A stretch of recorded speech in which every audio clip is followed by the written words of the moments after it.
Hi guys, কি খবৰ আপোনালোকৰ? বহুত দিনৰ পাছত আকৌ ভাবিলোঁ ব্লগ এটা বনাওঁ। বহুত দিন ব্লগ চলগ বনোৱা নাই মই। আজি তেনেকৈ বিশেষ একো নাই। এইটো অকণমান মিলাই লৈছোঁ ৰ'ব।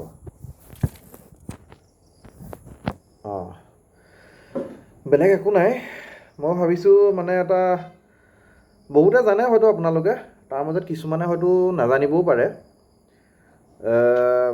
ফানী মানে আপোনাৰ কি বুলি ক'ম এতিয়া, জকছ বুলি ক'ব পাৰি, অসমীয়া সাঁথৰ বুলি ক'ব পাৰি, বা জিকে বুলি ক'ব পাৰি। সুধিম বুলি ভাবিছোঁ। আপোনালোকে ভাবিবচোন, মই কৈ যাম কুৱেশ্যনবিলাক, আপোনালোকে এনচাৰবিলাকনো কি হয় অকণমান ভাবিব। মই লগালগ বাৰু এনচাৰবিলাক কৈয়ে দিম। আপোনালোকৰ ঘৰৰ ফালে গৰম কেনেকুৱা? ইয়াততো গৰমত থাকিব নোৱাৰি, আৰু কাৰেণ্টৰ ইমান ডিষ্টাৰ্ব হৈ আছে নহয়, উপায় নাই। মই এতিয়া আৰম্ভ কৰিবলৈ লৈছোঁ ভিডিঅ'টো, আপোনালোকে চাই থাকক। যে গাধ এটাক ফ্ৰিজত কেনেকৈ ভৰাব? এই গৰমত চবেই পানীয়ে ফ্ৰিজত ভৰাই থৈছে, তেওঁ বুলি কুৱেশ্যনটো আহি গ'ল যে গাধ এটাক ফ্ৰিজত কেনেকৈ ভৰাব? আপোনালোকে ভাবি চাওকচোন কি হ'ব পাৰে। গাধ এটাক ফ্ৰিজ এটাত কেনেকৈ ভৰাব পাৰি? অকণমান ভাবিলে এনচাৰটো কিন্তু আহি যাব। পাইছেনে বাৰু ভাবি আপোনালোকে কি হ'ব পাৰে এনচাৰটো?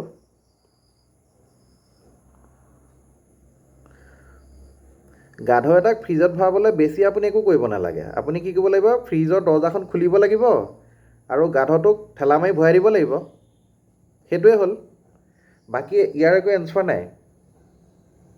এতিয়া গম পালেনে কি কৰিব লাগিব? কি কৰিব লাগিব?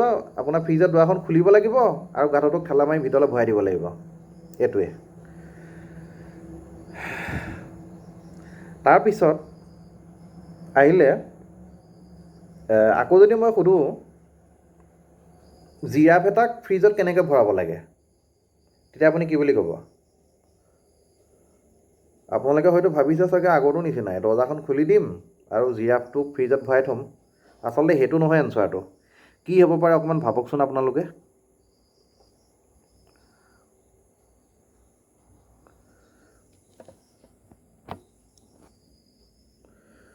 পাইছেনে বিচাৰি এনচাৰটো কি হ'ব পাৰে?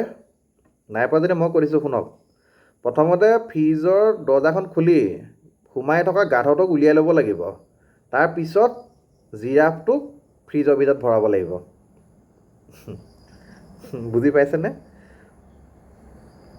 তাৰপিছত কুৱেশ্যনটো আহিলে যে বনৰ ৰজা বাঘে বহুত দিনৰ মূৰত মানে কি কৰিছে, পাৰ্টি এটা দিছে, ভোজ এটা পাতিছে। এতিয়া ভোজলৈ চব জীৱ জন্তুকে নিমন্ত্ৰণ কৰিলে। ভোজত কিন্তু চব জীৱ জন্তু গ'ল, এটা জন্তু নগ'লে বাৰু। কোন নগ'লে ভাবক আপোনালোকে।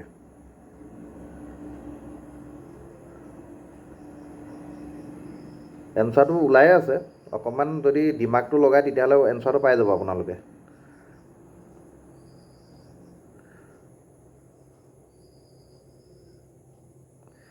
বাঘৰ ভোজত নোযোৱা জন্তুটো হ'ল জিৰাফ। জিৰাফটো কি কাৰণে নগ'লে জানে নাই? কাৰণ জিৰাফটো ফ্ৰিজৰ ভিতৰত সোমাই থাকিল যে, সি ওলাব নোৱাৰিলে, সেইকাৰণে সি ভোজলৈও যাব নোৱাৰিলে। তাৰপিছত আমাৰ লাষ্ট কুৱেশ্যনটো হ'ল, বাঘৰ ঘৰলৈ যাওঁতে ডাঙৰ নদী এখন পাৰ হৈ যাব লাগে, কিন্তু নদীখনত ঢেৰ মানে আপোনাৰ এইটো কি বুলি কয়, ক্ৰক'ডাইল,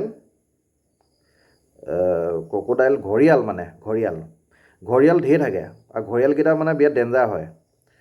এতিয়া কথা হৈছে কি, বাঘৰ ভোজটোলৈ যাওঁতে এই জন্তুবিলাকে এই নদীখন কেনেকৈ পাৰ হৈ গ'ল?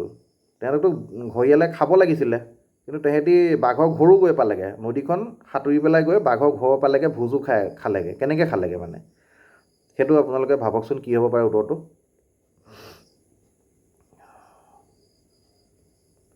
ভাবি পাইছেনে বা আপোনালোকে কি হ'ব পাৰে? যদি ভাবি নাই পোৱা মই কৈ দিওঁ শুনক। কাৰণ সেই নদীখনত থকা যোনকেইটা ঘঁৰিয়াল আছিলে, সেই গোটেইকেইটা ঘঁৰিয়াল দেখোন আপোনাৰ বাঘৰ ভোজটো খাবলৈ গুচি গ'ল। গতিকে নদীখনত ঘঁৰিয়াল এটাও নাই। গতিকে জীৱ জন্তুবিলাকে আৰামত সাঁতুৰি পাৰ হৈ বাঘৰ ভোজ খাবলৈ গুচি গৈছে। গতিকে এনচাৰ হৈছে এইটো। আশা কৰোঁ আজি মোৰ এই ভিডিঅ'টো আপোনালোকে ভাল পাব।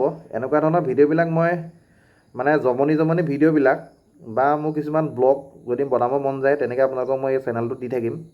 যদি ভাল লাগিছে তেতিয়াহ'লে লাইক এটা কৰি দিব আৰু কমেণ্ট এটা কৰি দিব।